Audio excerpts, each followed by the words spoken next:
Assalamualaikum warahmatullahi wabarakatuh. Nama saya Fitria Eka Setiawati dari kelas C6 Manajemen. Di sini saya akan menjelaskan mengenai komunikasi bisnis. Komunikasi bisnis merupakan proses pertukaran pesan antara pihak-pihak yang terlibat dalam bisnis seperti perusahaan, karyawan, pelanggan, atau mitra bisnis.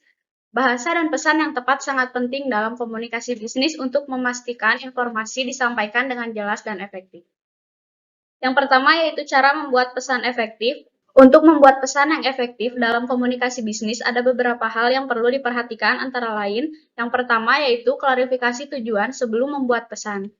Pastikan bahwa tujuan komunikasi jelas dan terdefinisi dengan baik. Hal ini akan membantu memastikan pesan yang disampaikan sesuai dengan tujuan yang ingin dicapai. Kemudian yang kedua yaitu pilih bahasa yang sesuai. Pilih bahasa yang tepat untuk situasi dan pihak yang terlibat dalam komunikasi bisnis. Hindari bahasa informal dan menggunakan bahasa yang profesional dan sopan. Yang ketiga yaitu gunakan bahasa yang mudah dipahami. Pastikan pesan yang disampaikan mudah dipahami oleh pihak yang menerima pesan. Hindari penggunaan bahasa teknis atau bahasa yang terlalu rumit. Selanjutnya yaitu sampaikan informasi dengan jelas dan tepat. Pastikan pesan yang disampaikan mengandung informasi yang jelas dan tepat. Gunakan kalimat yang singkat dan padat, dan hindari penggunaan kalimat yang terlalu panjang atau ambigu. Selanjutnya yaitu berikan konteks yang cukup. Sertakan konteks yang cukup dalam pesan, seperti latar belakang atau alasan dibalik pesan tersebut. Hal ini akan membantu pihak yang menerima pesan untuk memahami maksud dari pesan tersebut. Dan yang terakhir yaitu berikan tindakan yang jelas. Sertakan tindakan yang jelas dalam pesan yang disampaikan. Berikan instruksi yang spesifik dan jelas tentang apa yang diharapkan dari pihak yang menerima pesan. Selanjutnya mengenai tips komunikasi efektif. Yang pertama yaitu fokus pada tujuan. Pastikan bahwa pesan yang disampaikan selalu fokus pada tujuan komunikasi. Hindari penggunaan bahasa yang ambigu atau tidak relevan dengan tujuan komunikasi. Kedua yaitu perhatikan gaya komunikasi. Perhatikan gaya komunikasi dari pihak yang menerima pesan. Sesuaikan gaya komunikasi Anda agar lebih efektif dan dapat dipahami oleh pihak yang menerima pesan. Yang ketiga yaitu gunakan contoh dan ilustrasi. Gunakan contoh dan ilustrasi untuk membantu menjelaskan pesan yang disampaikan. Hal ini dapat membantu pihak yang menerima pesan untuk memahami pesan dengan lebih baik. Yang keempat yaitu perhatikan waktu dan tempat. Perhatikan waktu dan tempat komunikasi bisnis dan pastikan bahwa waktu dan tempat yang dipilih tepat untuk tujuan komunikasi dan tidak mengganggu kegiatan bisnis lainnya.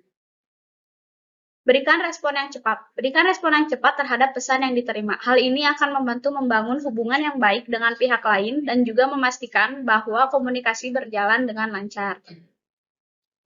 Yang terakhir, berikan penghargaan. Berikan penghargaan kepada pihak yang memberikan kontribusi atau memenuhi kebutuhan bisnis. Hal ini akan membantu membangun hubungan yang baik dan memperkuat kerjasama dalam bisnis. Selanjutnya ada jenis media. Yang pertama yaitu surat bisnis, merupakan bentuk komunikasi tertulis yang dianggap formal dalam bisnis. Surat bisnis digunakan untuk berkomunikasi dengan pelanggan, mitra bisnis, dan pihak lainnya. Jenis surat bisnis antara lain surat penawaran, surat pesanan, surat pengiriman, dan surat permintaan. Yang kedua ada email, adalah bentuk komunikasi elektronik yang digunakan untuk berkomunikasi secara cepat dan efisien. Email digunakan dalam berbagai aspek bisnis seperti pemasaran, penjualan, dan layanan pelanggan. Namun penting untuk menjaga etika dalam penggunaan email dan memastikan email yang dikirim sesuai dengan aturan perusahaan. Yang ketiga yaitu telepon, merupakan bentuk komunikasi verbal yang digunakan dalam bisnis. Telepon digunakan untuk menghubungi pelanggan, mitra bisnis, atau kolega. Dalam komunikasi telepon, penting untuk memberikan sapaan yang sopan dan menjelaskan tujuan panggilan dengan jelas. Yang terakhir, video conference adalah bentuk komunikasi visual yang memungkinkan individu dan tim untuk berkomunikasi secara virtual melalui video dan audio. Video conference digunakan dalam berbagai aspek bisnis seperti rapat, presentasi, dan wawancara. Selanjutnya ada etika komunikasi bisnis. Yang pertama ada keterbukaan, sampaikan informasi yang jujur dan transparan. Yang kedua sopan santun, gunakan bahasa yang sopan dan mempertimbangkan kepentingan pihak lain. Yang ketiga yaitu kesetiaan, jaga kerahasiaan informasi dan komitmen pada perjanjian bisnis.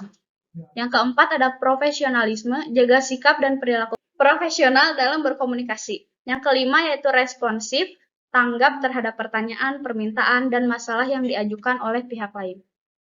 Yang terakhir ada keamanan data. Jaga keamanan data pribadi dan bisnis yang dikirimkan melalui media komunikasi. Selanjutnya, cara efektif menggunakan media komunikasi bisnis. Yang pertama, pilih media yang tepat untuk tujuan komunikasi sesuai dengan kebutuhan tujuan komunikasi serta mempertimbangkan faktor seperti waktu, biaya, dan kemudahan penggunaan. Yang kedua, pertimbangkan sasaran audiens. Audiens yang akan menerima pesan dan gunakan bahasa dan gaya komunikasi sesuai dengan audiens tersebut. Yang ketiga yaitu sampaikan pesan dengan jelas dan singkat sehingga mudah dipahami oleh pihak lain. Yang keempat, gunakan format yang sesuai untuk media yang digunakan seperti format surat bisnis yang formal dan format email yang lebih santai.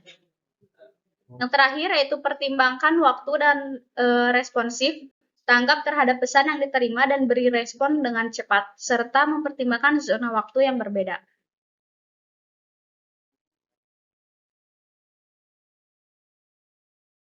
Sekian yang bisa saya sampaikan, kurang lebihnya mohon maaf. Wassalamualaikum warahmatullahi wabarakatuh.